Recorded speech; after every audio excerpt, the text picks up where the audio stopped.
3 left. Myers has it. He blows right by. Gets to the three-point line. Gives it off to Miguel Arnold. Rises and fires. Miguel!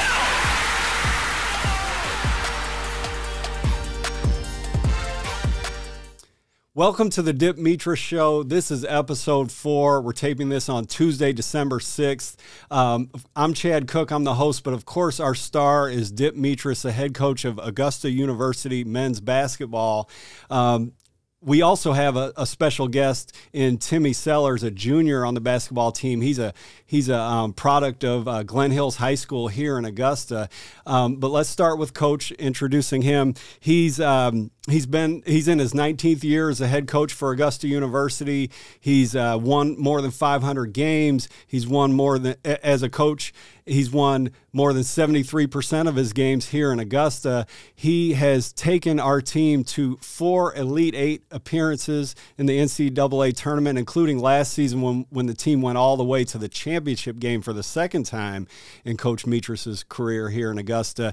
And the team is 5-1. We've been ranked in the top 5 throughout the preseason and the first parts of the regular season. And Coach, before we greet Timmy, we've got Education Day coming up. We've been talking about that for a couple weeks, but now it's actually here. There's no other games in between. We've got Bowie State coming in. I know the game's important to you. Tell us about the day, the time, the fact that it's free, and your opponent. Yeah, well, first off, Bowie State's coming down to return game for us. We've played them all the time, and when I told them about playing 11 o'clock in the morning, they were excited so they can get back home. But we got a great event planned. Queensboro is backing us this year financially. So we've got 2,174 fifth graders. Every kid from Richmond County schools that's in fifth grade is attending.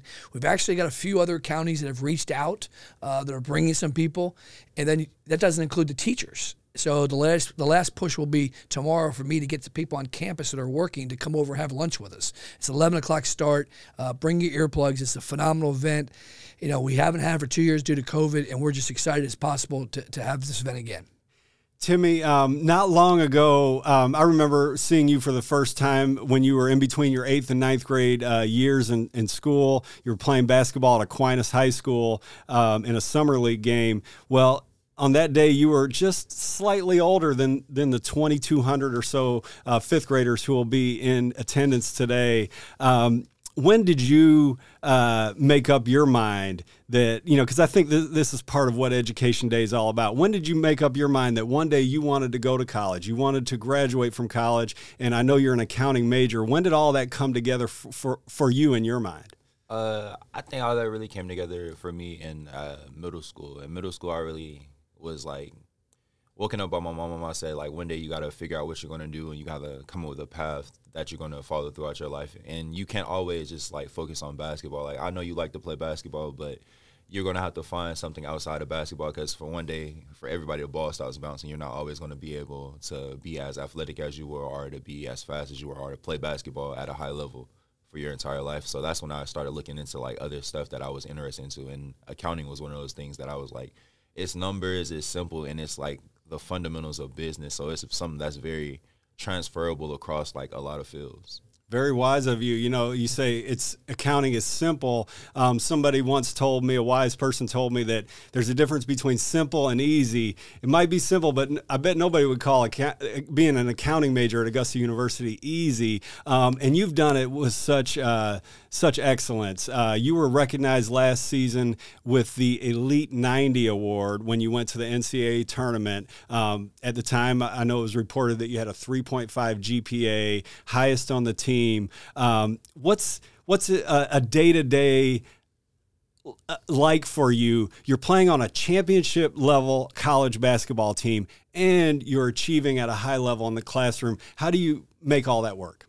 I think it just comes with being disciplined. It's like, because you don't realize how much free time you have in a day until like you really sit and like analyze what you're doing time to time. It's just like realizing, okay, I have this free time here. Can I maximize my time and do something productive as far as school, and try to better myself and do something that's going to make my life easier in the future, or do something that's going to make my life harder in the future, like just slack or play video games or something like that. So it's all about like time management.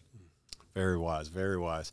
So, you mentioned how your mom told you you've got to concentrate on something in addition to basketball, because you won't always be the most athletic person on the court. Won't always be the fastest player on the court. And now in your first 2 seasons in Augusta, after each of your first 2 seasons, you've had to have knee surgery. Yes. So that kind of reminds me of the wise words that your mother shared with you. How's it been going through those? Had you ever had surgery before that? Had you ever been injured? How have you recovered and gotten back on the court and produced like you have? Well, before that, I never had any major injury as far as like needing surgery like that. I think the worst injury I had was probably just like a fractured wrist, and I just had to wear a cast for a few weeks. But I think it was more hard on the mental side, just trying to think like, will I ever be able to move the way I moved before, or will I ever be able to produce at a high level, or will I ever be able to compete at a level that I once would? And, you know, having back-to-back like setbacks like that, it's kind of hard on your mind, and you kind of think like, can I still produce at a high level, or am I just like going to be a damaged product? I'm not just going to be not as good as what I was. And what I've seen through like rehab and stuff like that is like I'm still able to like do stuff that I wouldn't expect myself to be able to do. Like sometimes I'm still able to move and be as athletic as I was at times. I'm like, okay, if I just stick with it, if I just stay disciplined, if I stay in a good mindset and stuff like that, it'll just time will heal all wounds, and I'll be able to achieve at a high level. I think. Yeah, well, I tell you what. Yesterday in practice, he did something. I'm like, whoa, Timmy! I don't remember yesterday. He really went up and dunked one, like we're gonna see from back in the day.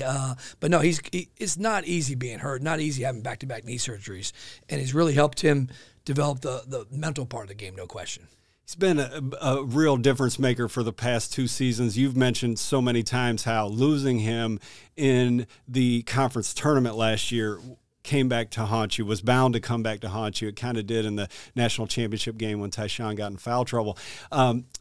So far this season, 6 games in, team's 5-1. 2 of those victories were heavily impacted by Timmy's play. The first, we're going to look at some clips from the only home game of the season so far. I keep saying we're 5-1. To do that with 5 away games against some really stiff competition has been very impressive. But let's look at Timmy against Fayetteville State and then come back and comment on that.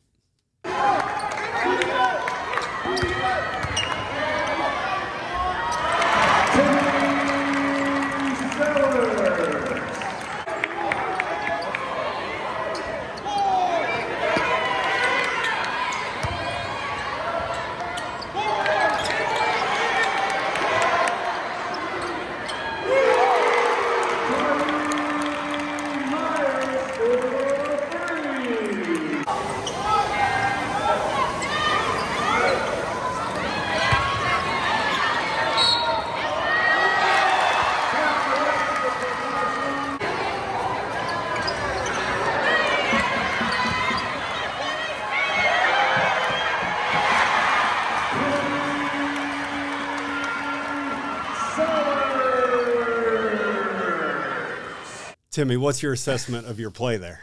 You know, I think the most important thing in there was just focusing on my role on the team as far as how I can impact the game the most is just rebounding and playing with effort and trying to be the best defensive rebounder I can be.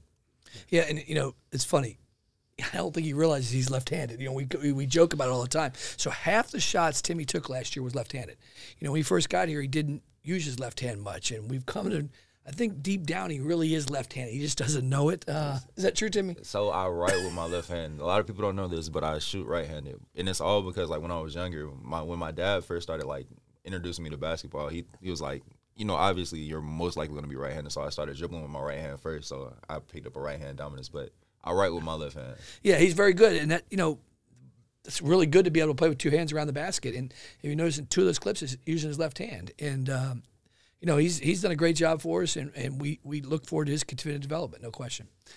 Now, recently on an episode, Coach, you talked about, you were joking around, you talked about Timmy's trying to impress you with his ball handling skills in practice. And so I filed that away, and when you said Timmy was going to be our next guest, I dug up this clip from a showcase event. Some of the best players, about 50 of the best players in the area in the fall of Timmy's senior year. And I remember from that, we ranked him the top player at the show showcase. And Timmy, by the way, was the Augusta Chronicle Player of the Year that year at Glen Hills, celebrated athlete out of high school. And so I guess we could call this. See this one. We could This call ought this to be his good. Kyrie Irving All right. impersonation, maybe. This ought to be interesting. Kyrie Irving is a bit of a stretch. Don't sell yourself short. All right, let's see what we got here. So, Old Columbia Middle School. Oh, my goodness. So I would say not only did he show his handles, but I think the kids called a layup package there. But Timmy, With his left hand, I noticed. Exactly.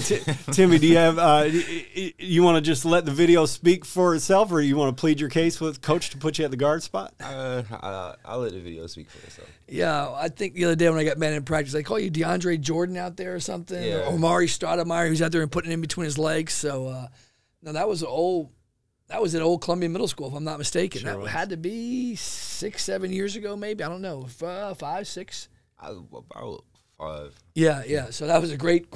That's a great footage, no question. You know, the funny thing is, I'm pretty sure, I don't know if that exact moment you were standing next to me, but I remember standing next to you. You know, I was the one shooting that footage, and you know, we stood next to each other, watch that game, and that whole year. You know, I want to say, would that have been when Raphael was a senior, or maybe Dean was a senior and Raphael was a junior, and Timmy was your number one target? Yeah, you know, it's funny when we recruited Timmy. When I went to a game, I'll never forget this. Watching one of the games at Glen Hills, and the custodial lady came up. She goes, "That Timmy Sellers is a good kid. He don't hang around all the bad kids. He kind of is to himself and goes about his own business." And that's a credit to him and his mom. You know, he's always a straight arrow guy. He's never been in any type of trouble. Was a quiet guy years ago. Now he's the voice of Gab a little bit. But no, he's really matured as a person. I remember seeing him probably his sophomore, freshman year, and just watching him develop is great. I see he's grown his hair a little bit since that video. Yeah. But no, he's really developed into a key piece to our program. He sure has. Now, Timmy, you know, I keep talking about how badly Dip wanted you to come here fresh out of high school, but you actually went to Charleston Southern, Division I school. But, you know, I was at Charleston Southern probably right before you got there. Or actually, I saw you in the weight room that day. I came to interview Christian Keeling, and I was struck by that's a completely different school and campus than Augusta University. Here we are in downtown Augusta at the AU building. I hear this stuff about the Somerville campus and the downtown, you know, the Riverfront campus, whatever, cyber, this and that. You know, it's a sprawling campus, a city school, a large, it has a large feel to it compared to Charleston Southern. Is that accurate? Yes, sir. I say that's very accurate. I say Charleston Southern is a more like compact school.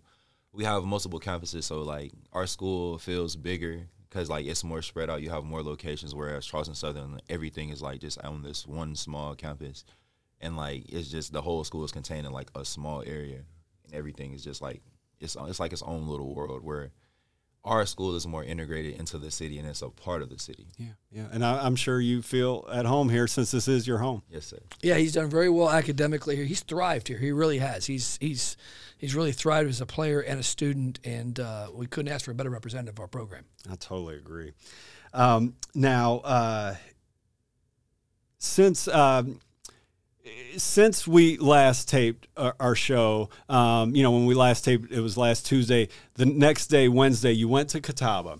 This will be our final segment of the show. You went to Catawba. First time playing them since 2019. They came to us, beat us, and we go on the road against Catawba last Wednesday and win 80-76 in overtime. Before we're going to watch several minutes of that, get your input about what you see on the screen. But to set it up a little bit, I think that game was a lot like what we've experienced in these first 6 games. Dominant play by Tyshawn Crawford. He recently, this weekend, was recognized in an article. It said the starting 5 all-stats team or something like that in D2. At the time, he was averaging 23 points, 11 rebounds, 3 blocks. He had, I want to say, 21, 13, and 5 blocks in that game. So dominant play by him. You know, you mentioned last week, I think it's continued a little bit, you know, struggling from deep, from distance. Teams are out shooting us from 3. We're out shooting them from 2. I think Tyshawn's got a lot to do with that, but also Miguel, scoring more in the paint this year. And we're shooting many, many more free throws than our opponents. Tyshawn's a big part of that, and we're shooting 74% from the line to go along with those many more attempts. But any take on the state of the season, state of the team before we watch the video? Catawba was microcosm of the year. We got down at halftime, and I sensed a loss coming. I thought it was going to be that night. We were very fortunate to beat Catawba. Actually, Timmy and Tyson played a lot together that game. And then Virginia Union, we can't keep getting ourselves down. So we had a good practice yesterday. We you lose, you learn, you move on. And that's we've had some issues in practice ever since Kirby's been hurt. Our practices haven't been good, and hopefully we'll get him back sooner rather than later. And we were very, very fortunate to win at Catawba. And Virginia Union is a nationally ranked team on the road. It's going to happen if you don't play well, and we're looking forward to the continued success of our program. Yes. Okay, let's roll this tape and see what we have. Where we pick it up. To your point about getting down, we got down 31-20. I think was the largest deficit in the first half, and Tyshawn had 2 fouls. Yes. And you inserted him back with about 8 minutes to go, and he was perfect from the line in the day. He made a couple free throws. Miguel makes a shot. Tyshawn gets an offensive rebound bucket. You kind of narrow the gap a little bit before halftime. We'll watch that, and then we'll go into the second half where you start to make your run, yes, get a lead, and they eventually force overtime. This is the second half, right? No, this is the first half. Right after you inserted Tyshawn back. Tyshawn back in. We see Tyson and Timmy are playing together out there. The size really affected them. We put the ball inside. That's kind of how we play, inside out. And that was an important part of the game, no question. And when he made that and one to cut it to 35-29, you got him back out so he wouldn't get that third foul. And I think what we'll see here, this is Tyree. I've noticed. Actually, at the early part of this season, Timmy hustling to keep the ball alive. I know you want him to put that back in. That's supposed to be a dunk there, Timmy. It bounced weird. It bounced weird. That's why I thought I had one. Yeah. Now there we see Vita. He's piling up the dunks recently. Yes, he is. Vita's a slasher this year. Yes. But this is into the second half. Such a great defensive play by Darren. Yep. And then the hustle by Tyshawn to beat the defense up the court. It was a great shot by Dan. It's a shot you're going to shoot in transition. And Tyson knew he was going to shoot it, so he wasn't able to get to rebound the ball. You started the second half on a 9-2 run. They took almost exclusively all jumpers. I know you were kind of wondering how this one would turn out. Yeah. They were driving us really hard. And, the good thing is you see our bench active. We're coming back on the road. We didn't play well, and we're very, like I said, we're very fortunate to win this game. We're obviously going to go into Tyshawn right here. He's a handful down there when he catches the ball at those angles. Guys are getting really good at that over-the-top pass. Yes. That's a great block by Tyshawn. Just example after example of Tyshawn changing shots. And Tyree stealing the ball. Getting his hands in the balls. Yeah, we had 4 or 5 breakaways that game. We didn't convert many of them. It was the weirdest thing. We got caught from behind like 3 times. More Tyshawn just changing shots. Yep. I think he actually blocks this one. Was a great block. Yep. We don't get the rebound. But then he hustles back out. Puts his hand up, which discourages the shot. They took some shots that hurt them, no question about that. Beginning of the second half. Really throughout. Now they made a few. Yes. But yeah. That's the clear out. We ran for Darren. That was a bad one. I in my notes here, I say Tyree bails out Darren by stealing that. Now Darren's going to bail out Tyree. Yes, because we missed this one. Yep, I remember that. It's a great play by Darren. Offensive rebound by Darren. It's interesting. Darren's leading the team in assists, and Tyree's leading it in steals. Kind of a reversal of what you might think. That was a tough shot. We made an adjustment on our zone yesterday. We've been a bad zone team. We got to get better at that. That was a great play by Viti because he had just missed the shot. Possession before he missed open shot. To be able to go to next play is great for him. A great pass by Viti over top. Really was. And a good job by Tyshawn keeping it high. Absolutely. This is another just incredible play by Darren. Yes. That's a great rebound. You know, what we didn't do the Virginia Union game was we didn't get Tyshawn the ball enough. They double and triple teamed him, but we still started throwing the ball more, no question. That so many times when Darren makes a big play, it leads to a Tyree, Yes. and when Tyree makes it leads to a Darren. It's like they have this sixth sense between each other. Now, this is a little bit of a theme. I think we're going to see Catawba make a jumper, maybe, you know, this, or actually might be Tyshawn changing another shot. Oh, that's okay. So guys in the paint not shooting, Yes, and it leads to a because of 3 Tyshawn. second. Yep, sure enough. There's Timmy and Tyshawn out there playing together again. Changing Same again. shot. God, I guess that's a flop there. Guy went flying across the court. So, That's Miguel what didn't do that much last year. He's really trying to drive the ball more. Miguel gets hot here. Yeah. I think he scored 10 straight here. Yep. It was a good screen by Timmy. It was a great read by Miguel to fade the screen. So this stretch is like Miguel, and then they answer with threes over and over. Beach had a problem on that one, if we remember that one, Timmy. Yeah. Probably should have switched that. Yeah. Big time shot here. Another good screen by Timmy. So we go up 8, and they tie it up in about 8 seconds. Yeah, it's the 3-point shot. And we missed it. You know, we had a couple of turnovers, offensive foul calls at half court. It's a good job by Miguel trying to chase him off the line, though. You know, Yeah. that was a big one because Tough shot. Yeah, and they gave Vidi a foul on that because that's how it kind of turned around. So we gave up a 3, then they got 2 free throws. Vidi fouls a lot in practice, doesn't he, Timmy? That's what they say. So this 8-point lead vanishes here. Yes. You know, they actually got the ball out of bounds on that foul on Vidi, and I didn't think that was the rule. Well, yeah, because they counted the bucket and yep, Another just tough shot. tough shot. Yeah, those good You players. get are beat gonna- by those. You get beat by those. You gotta, you can't take away everything. Yeah. That's very unselfish play by them. That's the way to stay with it, Timmy. Yeah. All right, that help right there led to a turnover for them. We're going to see a lot of plays by Timmy on Yes. the defensive end of the court. Makes a crucial one late in the game. Yes.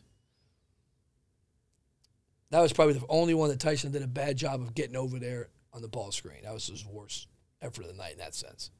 So they go up 1, and Darren, before he fouls out, ties it up here with a real nice move. Yeah, they were really taking away something. He just saw the lane and just drove it. That's a great play. I thought he played so well in that second half, and then the fouls. Oh, You know, yeah. I had in my notes that he picked up his second foul with 10 minutes to go, and he fouled out with 2 minutes to go. Yeah. That's a great job by Tyree. It is. The closer, you know, Yep. gets a big stop at 69 all, and then he's going to make the go-ahead basket soon here. So this is when Darren fouls Yeah, out. Darren comes. So we're going to close the game with Timmy at the 4 and Tyshawn at the 5, which is not an ideal lineup, especially with a 3-point shot. But Timmy does a great job of going out on the floor and guarding guys. This is when Tyshawn and that guy were getting into it. I'm not sure what would happen there. He was guarding like Kevin Durant for some reason. Okay, Tyshawn's engaged a little bit. He knows the guy's going to try to ISO him. Great job by Vidi. It really was. That's a winning play right there. Tyree swipes at it. Vidi comes off, goes to charge. Now we're in our spread right now. We're supposed to run high. All right, Tyree's directing Timmy where to go. Timmy's usually in Tyshawn's spot in this. Kind of gave it clear out for Tyree. It's a great finish. Maybe an and one. This is how we won the game right here. Well, you know, they end up forcing overtime, but this almost closed it out with a big play by Timmy on defense. Yes.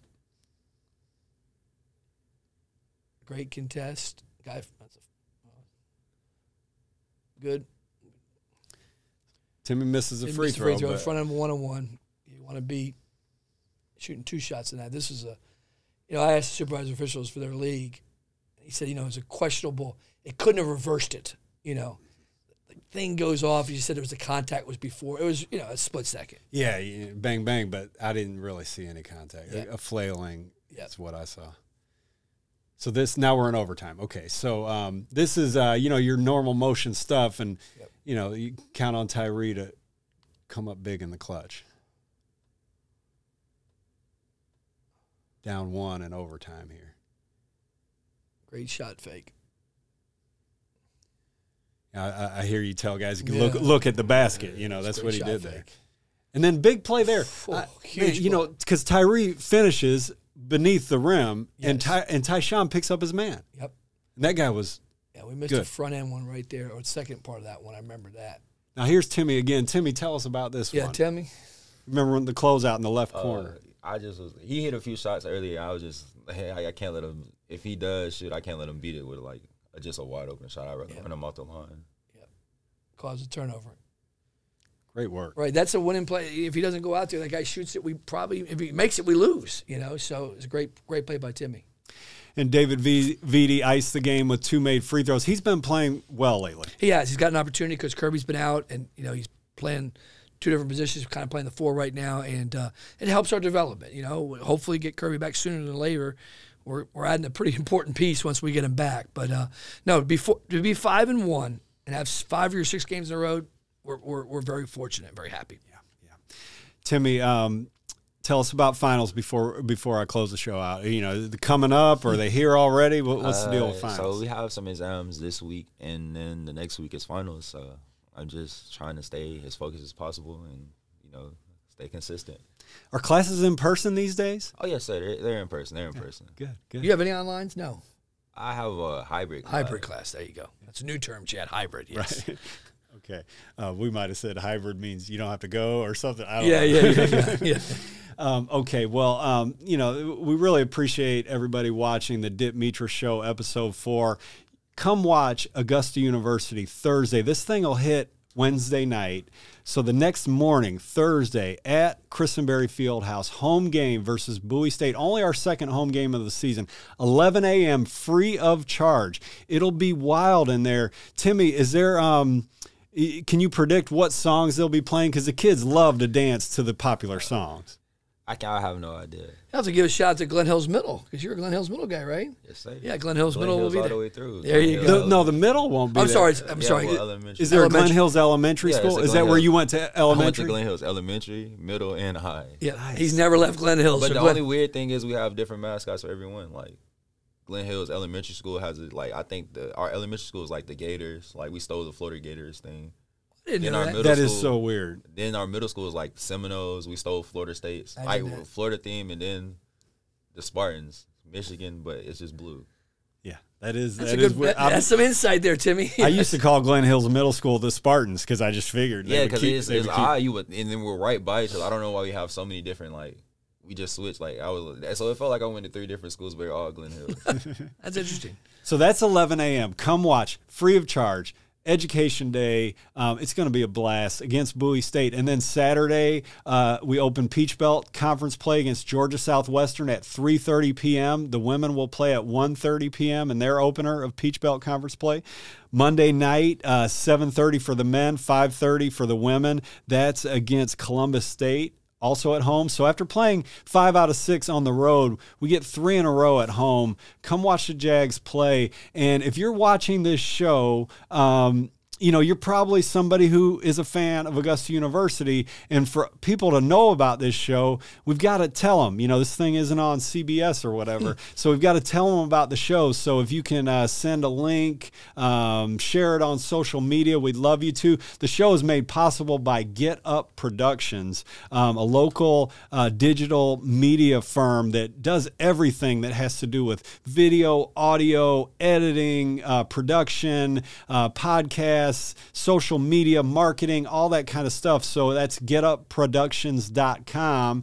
And on Instagram, you can follow them at getup.productions.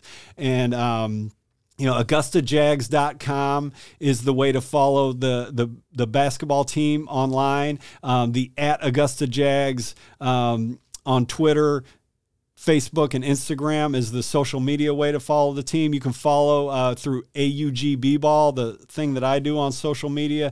So we hope you guys will come out and watch the team, and that you'll share the show and get to know this championship squad even better.